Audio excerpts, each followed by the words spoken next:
మొత్తం story leak చేసిన ఏం మాత్రం ఫరక్ పడదు. సందీప్ రెడ్డి వంగ కోర్ ని టచ్ చేసి ఆ మాత్రం ఫైర్ ఉంటుంది. గుర్తుపెట్టుకో, సందీప్ రెడ్డి వంగ. మామ, ఈ మధ్య సోషల్ మీడియాలో జరుగుతున్న వంగ వర్సెస్ బాలీవుడ్ మాఫియా కాంట్రవర్సీ ఏంటో డీటెయిల్ గా తెలుసుకుందాం. వీడియోని చివరి వరకు చూడండి. వంగ గారి ఎక్స్ లో ట్వీట్ గురించి, బాలీవుడ్ ఆర్టికల్స్ లో వంగ గురించి రాసిన స్టేట్మెంట్స్ గురించి అండ్ హీరోయిన్ డిమాండ్స్ గురించి తెలుసుకుందాం. ముందుగా ట్వీట్ లో వంగ ఏమన్నాడో తెలుసుకుందాం. నేను ఒక యాక్టర్ గా స్టోరీ చెప్పే ముందు వాళ్ళ మీద 100% నమ్మకం పెట్టుకుంటా. మన మధ్య ఒక అగ్రిమెంట్ ఉన్నా కూడా నువ్వు స్టోరీ లీక్ చేసావు చూడు, అక్కడే అర్థమవుతుంది నువ్వు ఎలాంటి మనిషివో.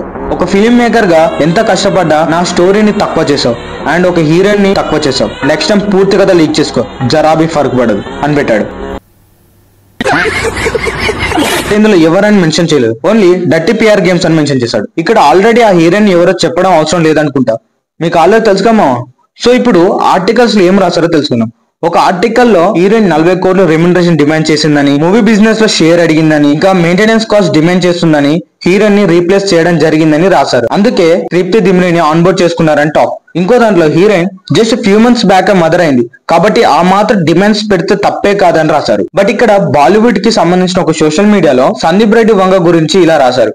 మూవీలో బోల్డ్ సీన్స్, 18+ సీన్స్ ఎక్కువ ఉన్నాయి కాబట్టి అందులో కొన్ని సీన్స్ హీరోయిన్ కట్ చేద్దామన్నారట. అందుకు వంగ ఈగో అట్టయి హీరోయిన్ ని తీసేశారని రాశారు. ఈ ఆర్టికల్స్ పెరుగుతుంటే వంగ ట్విట్టర్ లో ఇలా ట్వీట్ చేశాడు. ఇప్పుడు ఈ ట్వీట్ తో విషయం ఇంకా ముందుకు వెళ్ళింది. దీని మీద సందీప్ రెడ్డి వంగ ఏదో ఒక ఇంటర్వ్యూలో మాట్లాడితే ఇంకా క్లారిటీ ఏం జరిగిందో తెలుసుకోవచ్చు. మీరేమనుకుంటారు మావా, ఇందులో ఎవరిది తప్పని?